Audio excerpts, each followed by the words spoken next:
옆 사람과 인사합시다. 성령의 충만함을 받으세요. 현장에서 전도하다 보면 아무나 예수 믿고 영접하는 것은 아닙니다. 어떤 분은 영접이 안 되어서 한 10분, 20분 시간 끄는 경우도 있고 1년 이상 기도해야 될 경우도 있고 그렇습니다. 아예 지옥도 천국도 하나님도 농담으로 여기고 자기가 사탄이 되어서 지옥에서 막 괴롭히고 싶다 이런 정도로 생각이 비뚤어진 분도 많기 때문에 성령께서 세례를 베푸지 않으면, 성령께서 그 사람의 마음을 감동 감화시키지 않으면 그 누구도 예수님을 주로 인정할 수가 없습니다. 예수 믿는 것 자체가 하나님의 은혜고 성령 세례를 받은 것입니다. 성령 세례 받은 사람은 말씀을 통해서 성령 충만함을 계속 받을 수 있는 은혜가 임합니다. 오늘 그 사실을 확인하시기 바랍니다. 첫 번째, 하나님께로 방향을 전환하시기 바랍니다. 이것이 회개의 의미입니다.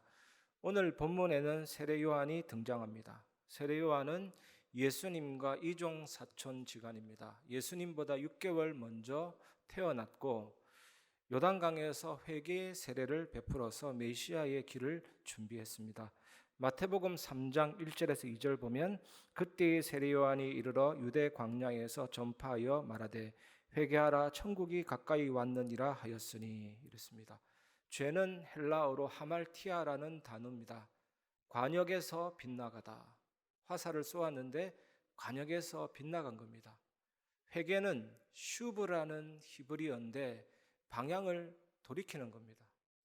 차를 타고 가다가 길을 잘못 들었었으면 유턴해야 되듯이 방향을 돌이키는 겁니다. 아담과 하와가 마귀 유혹을 받아서 선악과를 따먹고 하나님께로부터 방향이 빗나가게 된 것입니다. 하나님과의 관계가 끊어진 것입니다. 그 결과 죄에 대한 책임, 죄책이 모든 인류에게, 앞으로 태어나는 모든 인류에게, 과거의 모든 인류에게 하나님 앞에서 다 죄인이 되었기 때문에 죄책이 다 전가된 것입니다.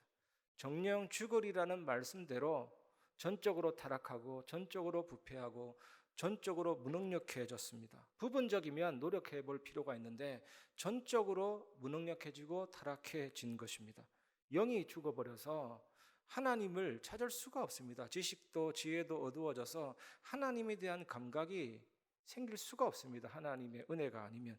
그리고 감정도 어두워져서 인간을 홀로 떨어뜨려 놓으면 반드시 불안, 염려, 불확실, 바닥에 내던져진 피투성이 같은 느낌을 본능적으로 느끼게 됩니다. 그 감정이 불안해졌거든요. 그리고 의지도 무능력해져서 하나님 쪽으로 가지 않습니다. 죄 짓는 쪽으로 가게 되어 있습니다. 인간성도 부패되어져서 인간은 철저히 이기주의이고 나중심입니다. 제가 계속해서 예배 때마다 설명드렸던 단어인데 폭군적인 자아와 욕망에 휘둘리게 되어 있죠. 그게 붙잡히니까 살인하게 되고 범죄하게 되고 끝없는 욕망에 사로잡히게 되어 있습니다. 그리고 죄를 짓고자 하는 습성, 죄성이 모든 인류에게 투입됐습니다. 그래서 인간의 본성은 좋은 방향으로 기울어지지 않습니다. 그게 인간입니다, 여러분. 그냥 가만히 놓아두면 저절로 그냥 악으로, 죄로, 정욕으로 기울어지게 되어 있습니다. 여기에서 불신자 상태가 다 나왔습니다. 마귀자녀, 마귀종, 정신문제, 육신문제, 죽고 지옥 가고 망하게 됐잖아요. 인간이 원죄로 말미암아 완전히 하나님으로부터 분리되고 지옥 방향으로 가게 된 것입니다. 어떤 사람이 기차를 잘못 탔습니다. 그는 기차를 갈아탈 생각을 하지 않고 그 안에서 착한 행위를 많이 했습니다. 청소도 하고 노약자도 도와주고 배고픈 사람한테 음식을 먹이고 많은 선행으로 칭찬이 자자했습니다. 그러나 종착역은 그가 목적했던 곳이 아니고 엉뚱한 곳에 도착해져 있는 것입니다. 이 사람은 기차 안에서 착할 일을 할 게 아니라 기차를 옮겨 타야 되거든요. 이것이 방향 전환이고 회개의 의미입니다. 이 하나님께로 돌아가는 길만이 살 길이거든요. 그래서 세례 요한이 회개하라 천국이 가까이 왔느니라 외치고 있는 것입니다. 하나님은 영이십니다. 하나님은 완전하십니다. 우리는 육신을 가지고 있고 우리 속에는 영혼이 있습니다. 이 영혼이 육체를 떠나는 것이 죽음이잖아요. 그래서 인간은 하나님과 함께 할 때만 행복합니다. 생육하고 번성하고 땅을 정복하고 다스릴 수가 있습니다. 근데 죄가 들어오고 하나님과의 관계가 깨어지고 하나님으로부터 방향이 빗나가 버린 것입니다. 사단의 역사입니다. 인간이 속아서 죄를 지었습니다. 그래서 마귀 자녀로부터 시작해서 지옥까지 망하게 됐잖아요. 예수님이 이 땅에 오셔서 하신 일은 나를 대신해서 죽으시고 나를 대신해서 부활하셔서 나도 죽고 부활된 상태로 만들어 주셨죠. 그래서 모든 죽음과 사단의 권세, 죄와 재앙을 해결하시고 그걸 믿을 때 우리는 의롭게 되고 자녀가 되고 천국 백성이 되고 성령이 내주 인도 역사하시기 때문에 그 완전한 은혜 안에서 이제는 하나님이 내 안에 주와 합한 자는 한 영이니라, 이런 완전한 은혜가 임했기 때문에요. 기도는 어렵지 않습니다. 그 하나님과의 소통이 기도고 하나님의 인도, 영적 권세, 세계 살리는 비밀이 회복이 된 것입니다. 우리가 믿는 복음은 천국 복음입니다. 마태복음 24장 14절, 이 천국 복음이 그랬고 베드로전서 1장 9절은 믿음의 결국은 영혼 구원이다. 믿음의 결국이 영혼 구원이다라는 사실을 아는 산업인이 산업의 빛의 경제가 와요. 그래서 요한 웨슬레가 그랬잖아요. 열심히 벌어라. 그게 첫 번째입니다. 두 번째는 열심히 저축해라. 세 번째는 하나님을 위하여 기꺼이 너의 물질을 활용해라. 결국을 아는 사람은 그렇게 됩니다. 아무리 대기업의 사장이면 뭐합니까? 결국이 지옥이고, 아무리 내가 많이 가져도 믿음의 결국은 영혼 구원이기 때문에 그게 관계된 물질이고 그게 관계된 삶이 중요하거든요. 그래서 요한복음 1장 14절에 빛이시요 생명이시요 로고스 말씀이신 예수님이 성육신 하신 것입니다. 예수님이 30년이라는 세월을 나사렛에서 준비하셨습니다. 나실인, 하나님께 드려진 자로. 그리고 나서 3년 동안 갈릴리와 온 유다 땅으로, 그 소문이 수리아까지 퍼졌잖아요. 이 예수가 귀신도 쫓아내고 죽은 자도 일으키고 오병이어 칠병이어의 기적도 일으키고 바람과 바다를 꾸짖어 잠잠케 하시고 많은 사람이 모여들었습니다. 예수님이 그리스도다, 그 신성을 나타내셨고 갈보리산에서 요한복음 19장 30절에 다 이루었습니다. 우리 강단 말씀의 흐름을 통해서 예수님의 모든 삶은 말씀을 이룬 삶입니다. 창세전부터 영원까지 그 말씀을 싹 다 이루셨죠. 그리고 예수님이 하나님의 말씀, 하나님의 율법의 요구를 다 순종하시고 이루셨기 때문에 우리가 믿을 때 그 의를 내게 적용시켜 주셔서 너도 다 이루었다, 너도 다 성취됐다. 예수님이 나를 대신해서 형벌 당하시고 죽으시고 부활하셔서 사단 재앙 지옥 권세를 깨뜨리시고 모든 죄를 눈보다 더 희게 씻어주시고 이만큼 완전한 게 어디 있습니까? 그 의를 내게 적용시켜 주시기 때문에 나는 자녀가 되고 법적 상속자가 되고 하나님의 놀라운 은혜를 누리는 자가 되고 이런 사람이 된 거죠. 십자가는 비극적이고 우발적인 사건 절대로 아닙니다. 예수님은 십자가 때문에 이 땅에 오셨고 십자가는 예수님이 오신 목적이고 미리 약속된 사건입니다. 그리고 예수님은 감람산에서 승천하셨습니다. 사도행전 2장 1절 4절에 마가다라 방에 임하셨고 믿는 우리 속에 오셨습니다. 이 사실을 믿을 때 하나님이 시공간 초월해서 나를 그리스도 안에 넣어주사 예수님의 죽음과 부활과 성천이 내가 이미 경험한 체험으로 만들어 주셨기 때문에 나의 문제는 이미 끝난 문제가 되는 거죠. 제가 예배 때마다 그리스도 안에 넣어주셨다 이 개념을 설명드렸는데 저는 이번 주간에 그 원어를 살펴보면서 함께라는 단어 속에 일치되어라는 뜻이 있습니다. 그리스도의 십자가와 일치가 되어버린 겁니다. 예수님의 부활과 일치되어버린 겁니다. 예수님의 은혜와 동기화가 되어버린 겁니다. 믿을 때 그 십자가의 능력이 내게 오는 겁니다. 요즘에 보니까 무슨 클라우드 서비스라든지 온라인 서비스가 발달했잖아요. 온라인이 아니면 이쪽 컴퓨터에서 작업하다가 이쪽 컴퓨터의 문서를 삭제해도 저쪽 컴퓨터의 문서는 그대로 있습니다. 근데 온라인으로 연결되면요, 이쪽 컴퓨터 문서가 삭제되면 동기화가 되기 때문에 다 삭제가 돼버려요. 예수님의 십자가는 나의 십자가다. 예수님의 죽음은 나의 죽음이다. 항암제를 부어서 암세포를 녹이듯이 그 잡초에다가 제초제를 뿌리듯이 진짜 나의 모든 인간의 본성과 사단의 권세와 모든 죄와 세상을 죽음으로 이길 수가 있다니까요. 십자가의 죽음은 우리의 생명이고 십자가의 죽음은 능력입니다. 모든 것들을 이깁니다. 인간의 본성도 이기고 사단과 재앙과 지옥 권세 싹 다 이길 수 있는 능력이죠. 예수님의 부활과 일치돼 버렸다니까요. 동기화됐기 때문에 죽음을 이기고 사탄을 이기고 승리해 버렸잖아요. 이 은혜를 여러분 누리시기 바랍니다. 예수님은 엄청난 무게의 십자가를 지고 가시다가 비아 돌로로사 고난의 길 위에 7번 쓰러지셨습니다. 정면으로 탁 넘어지면 두개골과 갈비뼈가 골절되고 폐와 심장 사이에 장기가 파열되면서 피가 고이고 플라그럼이라는 로마의 채찍 굉장하게 잔인합니다. 구슬이 달려있고 뼈가 달렸기 때문에 계속 맞으면 피부가 벗겨지고 근육이 파괴되고 그 속에 있는 뼈 쪽가까지 떨어져 나가고 계속 때리면 장기가 노출되고 이래 된다니까요. 그 고난을 당하셨죠. 이 설명할 수가 없습니다. 몸의 피 3분의 1을 쏟은 채 십자가에 달리셔서 죽으셨잖아요. 이때 요한복음 19장 30절 다 이룬 것입니다. 하나님의 의를 이루시고 우리가 이 땅에서 하나님의 은혜로 승리할 수 있도록 완전한 구원을 이루신 것입니다. 우리 연약한 것을 친히 담당하시고 병을 짊어지신 것입니다. 여러분 오늘 이 십자가를 생각하면서 모든 고통에서 모든 두려움에서 해방되시기를 주님의 이름으로 축복합니다. 예수님의 보혈을 생각하시고 예수님의 그 땀과 피가 섞인 그 보혈 있잖아요. 마치 코로 냄새 맡듯이 정말 내 안에 깊이 보혈의 능력으로 사무치는 것이 치유고 능력입니다. 사망 안에 쏘는 것이 어디에 있느냐, 죽음 안에 이기는 것이 어디에 있느냐.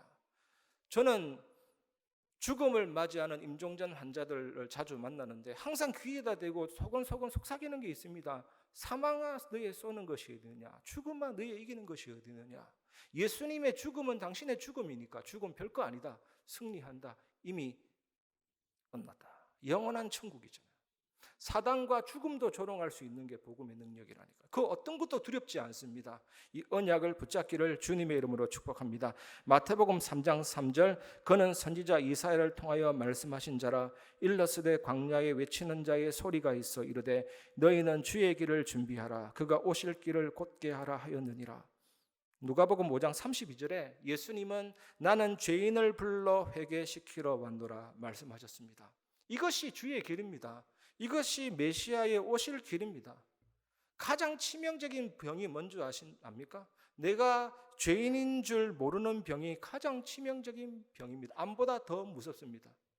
이런 상태에 있는 사람들에게 죄를 깨닫게 해서 그 죄를 해결하신 사단 재앙 지옥 권세 깨뜨리신 그 하나님께로 돌아오도록 메시아께로 돌아오도록 주의 길을 준비했습니다. 세례 요한은. 그런데 광야는 이렇게 막힌 공간이 아니기 때문에 소리가 울리고 소리가 명료하지 않습니다. 그래서 크게 외친 것입니다. 회개하라 천국이 가까웠느니라. 마태복음 3장 4절 이 요한은 낙타털 옷을 입고 허리에 가죽띠를 띠고 음식은 메뚜기와 석청이었더라. 나시리는 포도주와 독주를 멀리하고 머리에 삭도를 대지 않았습니다. 이것이 어떤 의미냐면 찬송가 288장 보면요, 세상과 나는 간 곳 없고 구속한 주만 보이도다, 이런 집중입니다. 포도주와 독주를 멀리하는 것, 그리고 머리에 삭도를 대지 않는다는 것은 내 머리 꼭대기 위에 나의 생명을 잡고 있는 하나님이 계시다, 온 우주 만물의 주인이신 하나님이 계시다, 이거거든요. 낙타 털옷을 입고 허리에 가죽띠를 띠고 음식은 메뚜기와 석청을 먹었다. 일반인과 다른 복장과 음식인데 이게 뭐냐, 나시린과 같은 의미입니다. 구약의 선지자들이 하나님께 회개하고 슬픔을 표현할 때 정상적인 옷을 버리고 낙타털 옷을 입었다고 합니다. 낙타털 옷은 회개와 슬픔과 애통을 상징합니다. 그래서 때로는요, 거짓 선지자들도 낙타털 옷을 입어서 참 선지자 행세를 했다고 하거든요. 마태복음 3장 5절 6절 이때 예루살렘과 온 유대와 요단강 사방에서 다 그에게 나와 자기들의 죄를 자복하고 요단강에서 그에게 세례를 받더니. 어거스틴 AD 400년대의 알제리 사람이거든요. 기독교 역사상 가장 위대한 신학자 중에 한 명입니다. 이 어거스틴이 18살 때 가출해서 유부녀와 동거하고 마니교라는 이단에 빠지고, 이 사람이 예수 믿기 전에는요 뭐라고 얘기했냐면 쾌락을 누리며 사는 것이야말로 인생을 잘 사는 것이다 라고 생각을 했죠. 근데 어느 날 말씀을 펼치는데 육체를 위하여 정욕을 도모하지 말고 오직 그리스도로 옷을 입으라. 그 말씀 한마디에 깨져가지고 저는 죄인입니다. 태중에서부터 죄인입니다. 모태 죄인입니다. 죄를 지어서 죄인이 아니라 원래 죄인입니다. 희망이 없습니다. 주님 나의 주인이 되어 주시옵소서. 그래서 예수 그리스도를 구주로 영접하고 삶이 변화가 됐죠. 여러분, 참된 회개에는 반드시 죄를 자복하는 것이 동반이 됩니다. 기독교 역사상 유명한 인물들 있잖아요. 마틴 루터라든지 어거스틴이라든지 모든 신앙의 위인들이 필독서라 할 만큼 꼭 책을 하나 남겼어요. 그게 뭐냐? 참회록입니다. 참회록. 시편도 보면 히카ион이라든지 에가라든지 다 그런 내용이잖아요. 이 어거스틴이 죄에 대한 죄 용서에 대한 확신 딱 가지고 어느 날 길을 걸어가고 있는데 옛날에 자기하고 잘 놀았던 어떤 장녀가 어이 어거스틴 부르니까 어거스틴이 뭐라 그랬냐면 나는 이전의 어거스틴이 아니요. 옛날의 어거스틴은 죽었어. 나는 새로운 어거스틴이요. 이것이 세례의 의미거든요. 세례라는 것이 뭡니까? 우리 장로교에서는 머리에다가 물을 찍어 바릅니다. 사실은 그것이 아니고 진짜 의미는 뭐냐면 침례입니다. 침례. 물속에 푹 잠겼다가 다시 올라옵니다. 이게 어떤 뜻이냐면 익사하다, 배가 침몰하다. 너는 죽었다. 이전에 너는 죽었다. 나는 죽었다. 올라올 때는 나는 이제 새로 태어난 사람이다. 하나님의 새 생명이다. 새로운 피조물이다. 베드로전서 2장 24절 말씀처럼 나는 죄에 대해서 죽었고 의에 대해서 산다. 이것이 여러분의 삶입니다. 이번 한 주간 이런 빛과 소금, 놀라운 은혜의 삶을 사시기를 주님의 이름으로 축복합니다. 이 삶을 향해서 방향을 완전히 전환하시기를 바랍니다. 늘 하나님께로 돌아가는 축복 누리시기를 바랍니다. 예수님을 완전히 주인으로 왕으로 모시고 여러분의 고민, 문제, 재짐, 염려, 선입견, 편견 버리라가 아니라 이미 그런 여러분은 죽었잖아요. 그렇게 여기는 믿음, 예수님이 내 안에 계시다. 하나님 만나고 누리는 축복 완전히 회복하시기를 주님의 이름으로 축복합니다. 우리가 이번 주간 두 번째로 붙잡아야 될 메시지는 복음 안에서 참된 삶의 변화를 체험하시기 바랍니다. 마태복음 3장 7절 요한이 많은 바리새인들과 사두개인들이 세례 베푸는 대로 오는 것을 보고 이르되 독사의 자식들아 누가 너희를 가르쳐 임박한 진노를 피하라 하더냐. 이스라엘은 세 개의 종파가 있었습니다. 바리새파, 사두개파, 에세네파. 여러분 에세네파는 처음 들어보죠. 성경에 언급되어 있지 않습니다. 에세네파는 쿰란 동굴에서 공동체 생활을 했거든요. 그러니까 특별히 기록될 게 없어요. 근데 바리새파는 모세오경을 철저하게 지켰고 선지서의 내용도 지켰고 그 다음에 장로들의 전통을 지켰죠. 이 사람들은 부활과 천사와 내세를 믿었는데 하지만 예수님을 향해서 바알세불 귀신이 들렸다 이렇게 저주했습니다. 사두개파는 모세오경만 지켰고 영의 세계는 믿지 않았습니다. 이스라엘은 유일한 사법기관이 하나 있습니다. 이스라엘의 사네드린 공회. 그게 대다수를 차지한 정치 세력이었습니다. 그런데 이 사람들이 죄를 회개하고 세례받기 위해서가 아니라 뭐 하나 조롱하려고 구경하려고 세례 주는 장소에 왔습니다. 이때 세례 요한이 독사의 자식들아 책망했죠. 이게 뭐냐? 창세기 3장의 뱀, 사탄의 자식들아 이런 뜻을 암시합니다. 어떤 독사는 어미도 잡아먹는 새끼 독사가 있더라고요. 이렇게 나쁜 의미입니다. 그래서 이런 저주의 사람들은 임박한 진노를 피할 수가 없는 것입니다. 마태복음 3장 8절에서 10절 그러므로 회개에 합당한 열매를 맺고 속으로 아브라함이 우리 조상이라고 생각하지 말라. 내가 너희에게 이르노니 하나님이 능히 이 돌들로도 아브라함의 자손이 되게 하시리라. 이미 도끼가 나무 뿌리에 놓였으니 좋은 열매를 맺지 아니하는 나무마다 찍혀 불에 던져지리라. 하나님이 아브라함에게 내가 너로 말미암아 이랬고 그 다음에는 내가 내 씨로 말미암아 이랬고 갈라디아 3장 16절 말씀에는 그리스도로 말미암아. 하나님이 아브라함에게 주신 천하 만민이 복을 받는 축복은 그리스도로 말미암는 축복입니다. 할례가 뭡니까? 남성 생식기의 표피를 베는 행위가 아니고 원래는 남성 생식기 자체를 잘라버는 것이기 때문에 아브라함은 자식을 낳지 못하고 이삭은 없는 자입니다. 세례도 마찬가지예요.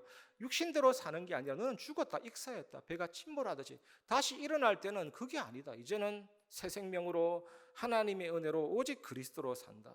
혈통으로나 육정으로나 사람의 뜻으로 나지 않고 하나님께로 난 자들이다. 그래서 우리가 예수 믿을 때 접붙임 됐고 그 예수 그리스도 족보 속으로 들어갔고 법적으로 친자가 됐잖아요.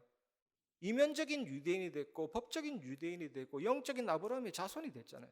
근데 바리새인들은 전혀 회개하지도 않고 하나님도 섬기지도 않으면서 육적으로 아브라함 자손이기 때문에 당연히 하나님 백성이다. 아주 교만했죠. 진짜 아이들 말로 웃기고 자빠진 거죠. 자신을 속인 채. 요한은 그들에게 진짜 이게 속으로 아브라함이 우리 조상이라고 생각하지 마라. 책망을 한 겁니다. 성경에 보면 삭개오라는 사람이 있는데 세리거든요. 동족에게 세금을 받아서 많은 부분은 자기가 차지하고 일부분만 로마에 넘기니까 동족의 눈으로 볼 때는 엄청난 매국노고 동족의 피를 빨아먹는 거물이죠. 근데 예수님이 삭개오를 찾아가서 부르셨습니다. 구원이 임한 겁니다. 이때 삭개오가 재산의 절반을 가난한 사람들한테 주고 그동안 속였던 것 4분의 1을 갚으면서 나가겠다 이렇게 말했습니다. 회개에 합당한 열매가 뭐냐? 삶의 진정한 변화를 얘기하거든요. 예수님을 정말로 구주로 영접하면 삶의 변화가 일어나게 되는 것입니다. 여러분 오늘 이번 한 주간 이런 은혜가 있길 바랍니다. 요한 웨슬레가 사실은 믿음이 정확하게 오지 않았습니다. 예수님이 그리스도다. 이 하나님에 대한 믿음이 없는 채 이 경건주의 홀리클럽 그런 데 가입해서 열심히 활동하다가 미국 조지아 주에 복음 전하러 오다가 돌아오는 길에 풍랑 만났습니다. 풍랑 만나서 배가 막 침몰되는데 다 죽는다고 얘기하고 웨슬레도 이제 죽는구나 너무나도 겁이 났는데 저 한쪽 편에 10명의 무리가 너무나도 편안하게 죽음을 이기고 사단을 이기고 편안하게 기도하는 거예요. 그래서 웨슬레가 가서 알아봤더니 모라비아 교도들이고 진짜 하나님을 믿는 거예요. 이때 웨슬레가 충격받은 겁니다. 내가 그동안 믿지 않았구나. 예수 그리스도 몰랐구나. 그래서 올더스 게이드가 거리를 걸으면서 한참 고민하는데 진짜 예수님이 나의 죄를 사하시고 사단지향 지옥 권세를 깨뜨리시고 나의 주 나의 왕 삶이 완전히 바뀌어버린 거죠. 그래서 전 세계는 나의 교구다 하면서 이 감리교 창시자가 됐잖아요. 회개에 합당한 열매가 뭡니까? 삶의 진정한 변화입니다. 그래서 아브라함의 자손이라 우기는 바리새인들에게 요한은요 하나님이 돌들로도 아브라함의 자손이 되게 하시리라. 물론 하나님이 그렇게 하실 수 있습니다. 하지만 이 말은 그 말이 아니고 우리가 전혀 얼토당토 않는 말을 계속 주장하면요 지나가는 개가 웃겠다 이러잖아요. 그런 조롱입니다. 과수원 주인이 열매 맺지 않는 못된 나무는 그대로 두지 않습니다. 도끼로 베듯이 하나님도 회개에 합당한 열매를 맺지 못하고 입만 살아가지고 막 조롱하는 저 바리새인과 사두개인들을 어떻게 됩니까? 도끼로 찍듯이 그렇게 하시겠다라는 거거든요. 여러분 그러면 어떻게 하면 삶의 진정한 변화, 회개에 합당한 열매를 맺을 수 있습니까? 다른 답은 없습니다. 진짜 하나님의 말씀을 가지고 기도하는 자는 삶이 변화되게 됩니다. 그동안 내 열심으로 내 경험으로 내 성격으로 버틴 것들 다 포기하시기 바랍니다. 얼마 못 갑니다. 나의 자질로 하다가는 열받습니다. 나의 기질로 하다가는 안 돼요. 진짜 삶이 바뀌고 인격이 바뀌고 말씀이 나를 180도로 판을 뒤집어주면 쉽다니까요. 사랑도 쉽고 성김도 쉽고 다 쉬워져요. 심지어 주를 위해 목숨 버리는 까지도 쉬워집니다. 그러면 얼마나 은혜되는 삶이 되겠습니까? 시편 1편 2절 오직 여호와의 율법을 즐거워하여 그의 율법을 주야로 묵상하는 자로다. 묵상은 되새김질이라고 하잖아요.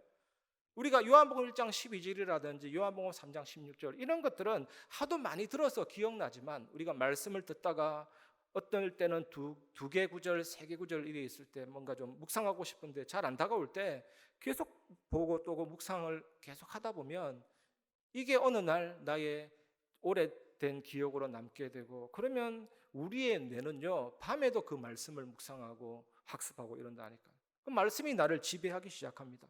하나님이 우리 속에 무의식이라는 기록 장소를 뒀습니다. 우리가 삶을 살아갈 때 슬픈 일 당할 때 그게 그때 생생한 감정과 사실이 계속 나를 따라다니면 괴롭잖아요. 그래서 사실만 딱 남고 그때 느꼈던 감정이나 아픔들은 무의식에 저장시켜 놓도록 하나님 우리를 그렇게 창조했는데, 말씀 묵상하다 보면 그냥 기억에 남고 의식에만 맴돌던 말씀이 계속해서 어떤 작업을 펼치느냐, 들어온다니까. 무의식 속에 있는 상처도 치료하고 내 영혼 속에도 들어오고. 그러면 어떤 일이 벌어지느냐, 그때부터 말씀이 나를 지배하고 통치하고 컨트롤합니다. 그 말씀에 딱 잡히면 어떻게 됩니까? 진짜 저는 느껴지는 게, 기뻐할 수 없는데 기쁨이 됩니다. 기도할 수 없는 상황인데도 기도할 수가 있게 되고, 감사할 수 없는 상황인데도 감사가 되는 거죠. 나의 기질을 뛰어넘는 하나님의 능력이 임하게 됩니다. 보통 순교자라 할 때 주님을 위하여 목숨을 바치는 자라고 하지만 산순교자도 있습니다. 한상동 목사님, 고신교단 창시하신 분이잖아요. 그런 분이 있습니다. 안희숙 사모님, 이런 분들 간증 들어보면 굉장히 믿음이 생기거든요. 안희숙 사모님의 간증을 딱 들어보는데, 그 추운 겨울날 감옥에서 눈물 흘리면요, 눈물이 얼어가지고 눈물 떨어지면서 피부도 벗겨지거든요. 그래서 참습니다. 고문도 참고 배고픔도 참고. 그런데 십자가만 생각하면 못 참게 되는, 눈물이 나오는 거겠죠. 피부가 떨어지든지 말든지. 근데 이 사모님 간증이 그 십자가의 피 생각할 때 눈물이 나지 않을 수 없었지만, 그 십자가의 능력이 나를 승리하게 했고 나를 생존하게 했고 산순교자의 대열에 하나님이 세우셨다. 이렇게 된다니까요. 어떤 상황인 가운데서도 동남풍이 불고 서북풍이 불고 가시밭에 백합화가 찔려도 내 안에 있는 예수님은 위대하십니다. 복음은 위대하다니까요. 말씀이 나를 그렇게 세우고 변화시킵니다. 기독교 복음은 저 문제 해결해 주세요, 이 사건 해결해 주세요도 맞지만, 어떤 문제가 와도 괜찮은 영적인 상태와 은혜를 주신다니까요. 그게 하나님의 첫 번째 계획입니다. 하나님이 위대하시고 사랑의 아버지라면 그렇게 하십니다. 그게 하나님 계획이에요. 그래서 빨리 응답이 오고 눈에 보이는 응답 안 온다고 낙심하지 마시고, 어떤 상황 가운데서도 괜찮은 영적 상태와 은혜를 주십니다. 말씀 묵상할 때 완전히 바꾼다니까요. 그래서 영과 육과 혼과 골수와 관절을부터 시작해서 만물을 벌거벗은 듯이 드러나게 하신다. 히브리서 4장 12절. 그게 뭐냐, 말씀이 꿰뚫고 관통해버린다. 영혼부터 시작해서. 여러분, 정말로 삶이 바뀌고 인격이 바뀌는 그리스도의 제자 되시기를 주님의 이름으로 축복합니다. 오직 말씀과 기도로 삶의 변화를 체험하시기 바랍니다. 그리고 우리가 마지막으로 붙잡아야 될 메시지는 성령과 불로 세례를 받으시기 바랍니다. 마태복음 3장 11절, 나는 너희로 회개하게 하기 위하여 물로 세례를 베풀거니와 내 뒤에 오시는 이는 나보다 능력이 많으시니 나는 그의 신을 들기도 감당하지 못하겠노라. 그는 성령과 불로 너희에게 세례를 베푸실 것이요. 이스라엘의 국토 2분의 1은 사막입니다. 사막. 그러니까 샌들을 신고 가는데 발이 완전히 더러워지죠.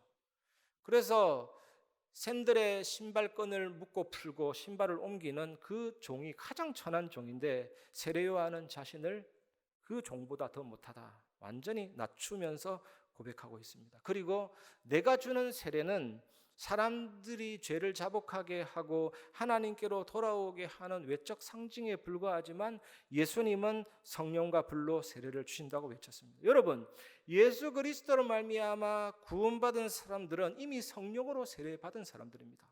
여러분들 성령으로 세례를 받은 사람입니다.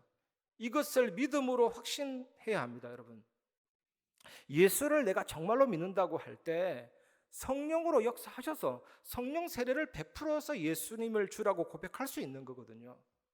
저는 어떤 친구하고 복음 전하는데, 예수 옛자만 들으면 내 온몸에 에이즈처럼 붉은 반점이 돌기 때문에 전하지 마라, 그런 사람도 있어요. 얼마나 영접이 힘든지. 실제로 붉은 반점이 일어나서 막 몸을 뒹구는 거 있죠. 성령 세례 아니면, 성령의 역사가 아니면 그리스도를 주라 할 수 없는 것입니다. 이 자리에 예수님을 주라 고백하는 모든 분들은 성령으로 이미 세례 받았습니다. 믿음으로 확신하시기를 바랍니다. 우리가 사탄 재앙 지옥 권세 멸하신 예수 그리스도를 믿을 때 성령께서 내 안에 역사하셔서 불로 모든 죄를 태우시고, 성령께서 내 안에 역사하셔서 불로 모든 불신앙을 태우십니다. 물과 불은 성령의 정결케 하시는 그 능력의 상징이거든요. 성령께서 그렇게 역사하신다는 겁니다. 마태복음 3장 12절 손에 키를 들고 자기의 타작마당을 정하게 하사 알곡은 모아 곡간에 들이고 쭉정이는 꺼지지 않는 불에 태우시리라. 타작된 곡식을 키 위에 올려서 탁 이렇게 흔들면, 상하로 흔들면 가벼운 쭉정이는 떨어지고 알곡만 딱 남죠. 그러면 쭉정이는 모아서 불에 태웁니다.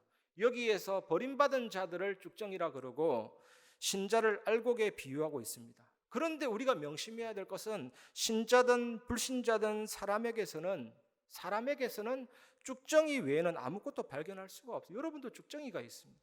발견할 수 없는데 어떻게 그리스도께서 쭉정이와 알곡을 구별하신다고 합니까?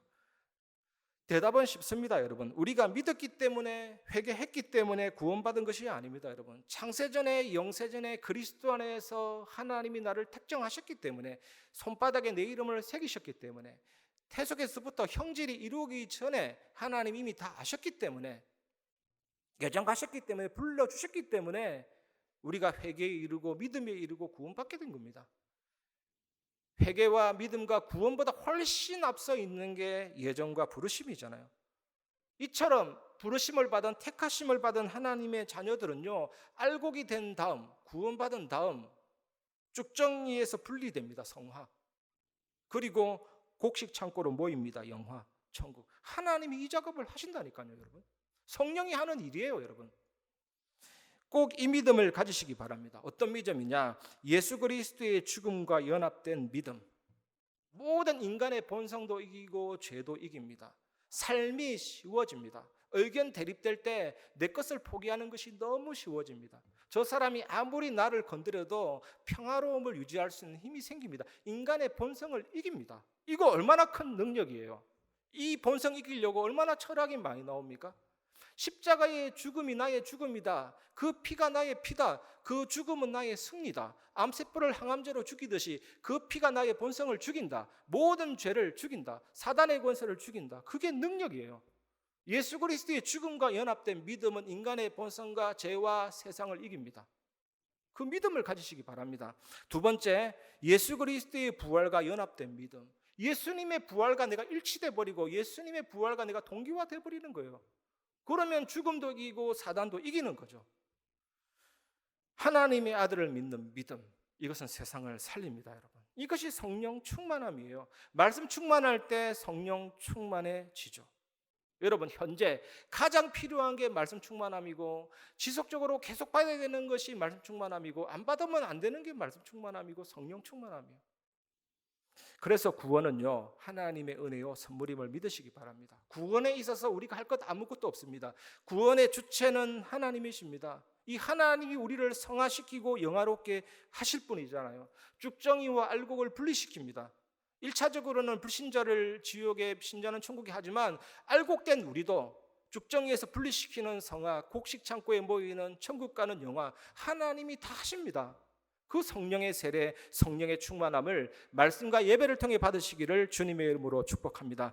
말씀을 마무리하겠습니다. 하나님께 방향이 전환된 사람, 복음 안에서 참된 삶의 변화를 맛본 사람, 성령과 불로 세례를 받은 사람은 반드시 세 가지가 회복이 되는데, 그게 첫 번째 예배입니다. 예배 속으로 들어가시기 바랍니다. 성령의 주 사역은 말씀을 깨닫게 하는 사역이거든요. 요한복음 14장 26절 27절 깨닫게 하고 생각나게 하시리라. 성령이 하시는 제일 첫 번째 사역이에요. 성령 충만 받으면 방언이 터지고 기절하고 아니에요. 말씀을 깨닫게 하는 사역입니다. 이 말씀이 깨달아지면 성령 충만해지고 예배가 회복이 되죠. 그래서 나는 성령 충만 받았다. 확신 어떻게 생깁니까?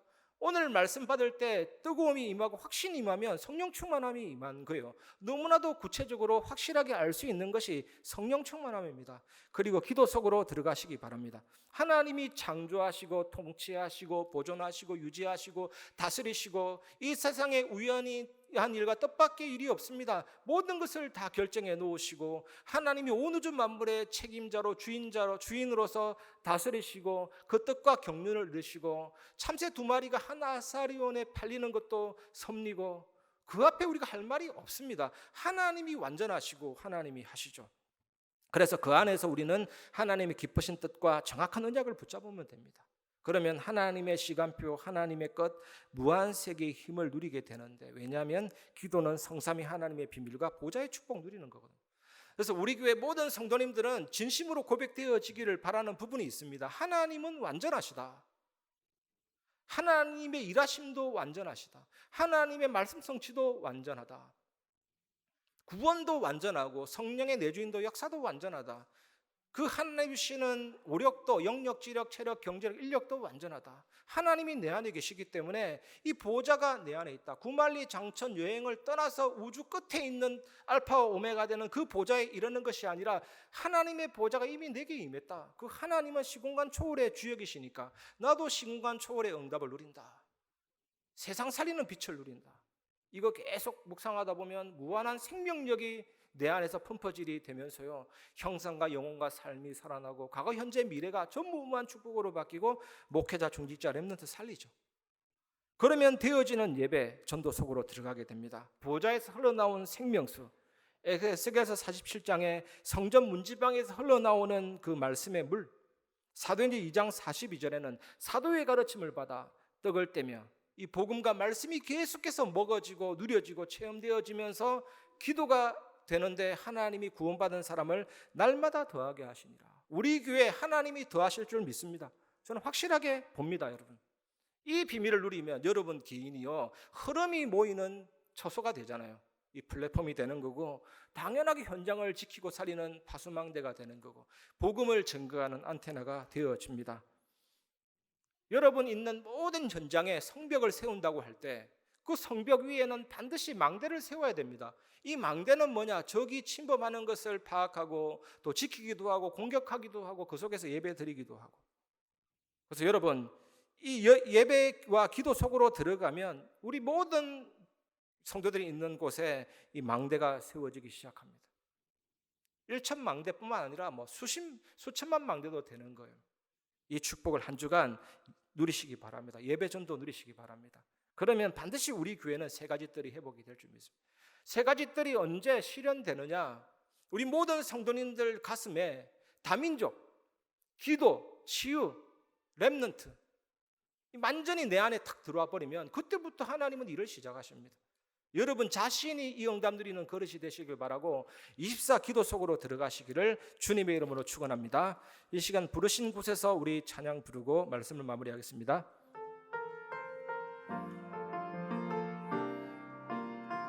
따스한 성령님, 따스한 성령님, 마음으로 보내 내 몸을 감사며 주어지는 평안함, 만족함을 느끼네. 사랑과 진리의 한 줄기 빛 보내, 사랑과 진리의 한 줄기 빛 보내 내 몸을 감사며 주어지는 평안함, 그 사랑을 느끼네. 부르신 곳에서 나는 예배하네. 어떤 상황에도 나는 예배하네.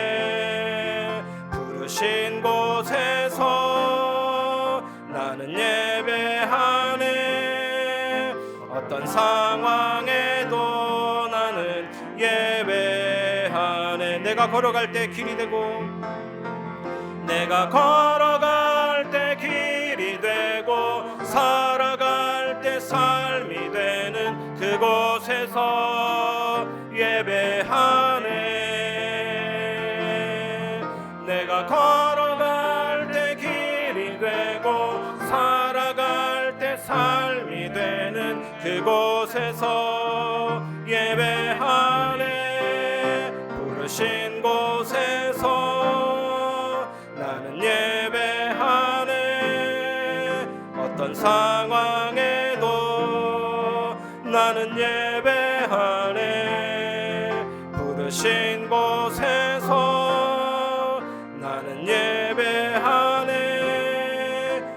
상황에